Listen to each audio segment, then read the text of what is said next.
Hello friends, आप सभी का मेरी इस वीडियो में स्वागत है। मैं आज आपको बही खाता का 2.3 व्यवसाय लेन देन का विलेखन समझाने जा रहा हूँ। इस प्रकार की वीडियो आपको यूट्यूब पर कहीं नहीं मिलेगी। और मैं इस वीडियो में इन सभी प्रश्नों का बहुत ही सरल आंसर लेकर आया हूँ और बहुत ही सरल भाषा में। आप अगर किताब बुक से याद करने की कोशिश करोगे तो आपको जल्दी याद नहीं होंगे, और मेरे इस बताए हुए प्रश्नों को याद करोगे तो आपको जल्दी याद होंगे, और इसमें से परीक्षा में से प्रश्न भी आएंगे।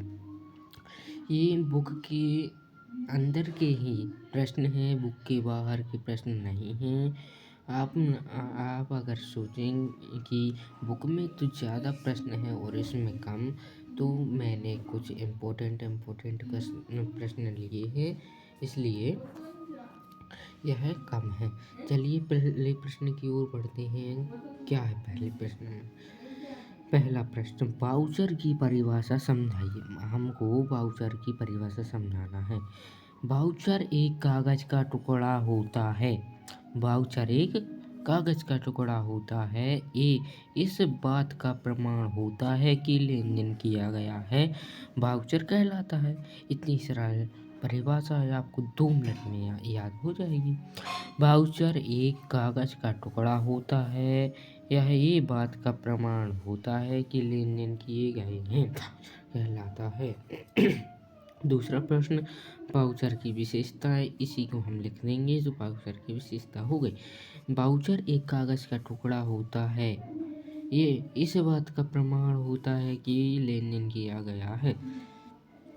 चलिए तीसरे प्रश्न की ओर। आपको समझ में तो आ रहे हैं। देखो दूसरा, वाउचर की विशेषताएं। वाउचर एक कागज का टुकड़ा होता है। इस बात का प्रमाण होता है कि लेन देन किया गया है। लेन देन किया गया है, बस इतनी सी हमें बात लिखनी है। तीसरा प्रश्न, कैश मीनू। मीनू लिखा है, कैश मीनू क्या होता है? जब कोई नगद भुगतान किया जाता है उसके बाद जो देखो, जब कोई नगद भुगतान किया जाता है उसके बदले में जो रसीद मिलती है उसे हम कैश मीनू कहते हैं। जब कोई हम नगद भुगतान करते हैं तो उसके बदले में जो भी हमें रसीद प्राप्त होती है हम उसको कैश मीनू कहते हैं। फिर प्रश्न की ओर, बीजक किसे कहते हैं? जब कोई उधार लेन देन, समझ में आया? बीजक किसे कहते हैं?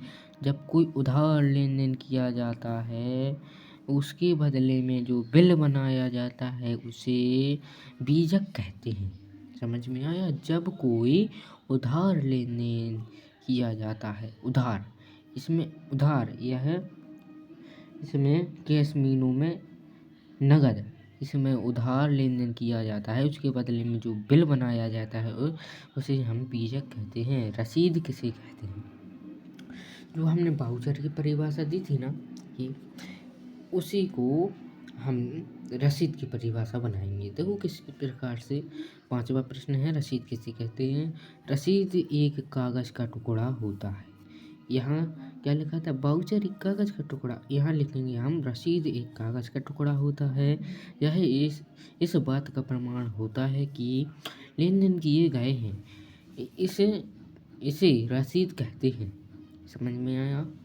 डेबिट नोट क्रय वापसी, मतलब डेबिट नोट क्रय वापसी किसे कहते हैं? खरीदे गए माल को जब वापस किया जाता है तो उसे के बदले में जो रसीद बनाई जाती है उसे डेबिट नोट कहते हैं।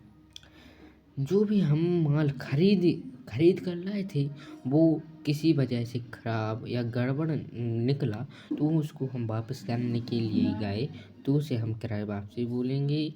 उसे हम अकाउंट की भाषा में डेबिट नोट कहते हैं। डेबिट क्रेडिट नोट किसे कहते हैं? क्रेडिट नोट मतलब विक्रय वापसी। विक्रय वापसी अगले वीडियो में हम रोकड़ बही में पढ़ेंगे। रोकड़ डेबिट नोट विक्रय वापसी किसे कहते हैं? बेचे गए माल को जब वापस आता है, बेचा गया माल जब वापस आता है तो उसे के बदले में दी गई रसीद हम डेबिट नोट क्रेडिट नोट कहते हैं। मतलब विक्रय मतलब बेचना। बेचा हुआ अपन ने माल बेचा हुआ माल जब वापस आता है उसके बदले में जो रसीद बनाई जाती है उसे हम डेबिट नोट कहते हैं। चलिए अगला प्रश्न क्या है हमारा? 8वां, जमा की पर्ची किसे कहते हैं? जमा की पर्ची किसे कहते हैं? बैंक में जो रुपए जमा करने के लिए जो पर्ची भरी जाती है तो उसे जमा पर्ची कहते हैं। बैंक में रुपए जमा करने के लिए जो पर्ची भरी जाती है उसे हम जमा पर्ची कहते हैं। चेक किसे कहते हैं? चेक। 9वां प्रश्न है हमारा, चेक किसे कहते हैं? चेक बैंक को लिखा एक आदेश होता है। चेक बैंक को लिखा एक आदेश होता है। इसमें लिखित व्यक्ति को निश्चित रकम एक निश्चित तिथि को भुगतान करने का आदेश दिया होता है, उसे हम चेक कहते हैं। चेक किसे कहते हैं? चेक बैंक को लिखा एक आदेश होता है। इस व्यापारी से तिथि या निश्चित रकम का आदेश दिया जाता है। चलिए आपको यह वीडियो कैसी लगती है? आपको यह वीडियो पसंद आई हो तो लाइक कीजिए, सब्सक्राइब कीजिए और मेरे वीडियो को शेयर कीजिए। मैं इसी प्रकार सरल तरीके से आपको सभी पाठ अकाउंट के सभी पाठ हल करा दूँगा। आपको ज़्यादा बुक का याद करने की ज़रूरत नहीं है। मैं इसी प्रकार सरलता से आसान भाषा में और इसको लिखने पर कोई भी टीचर आपके नंबर नहीं काटेगा। इस प्रकार से आप यह प्रश्नोत्तर लिखिए। मिलते हैं अगली वीडियो में। तब तक के लिए बाय बाय। जय हिंद, जय भारत।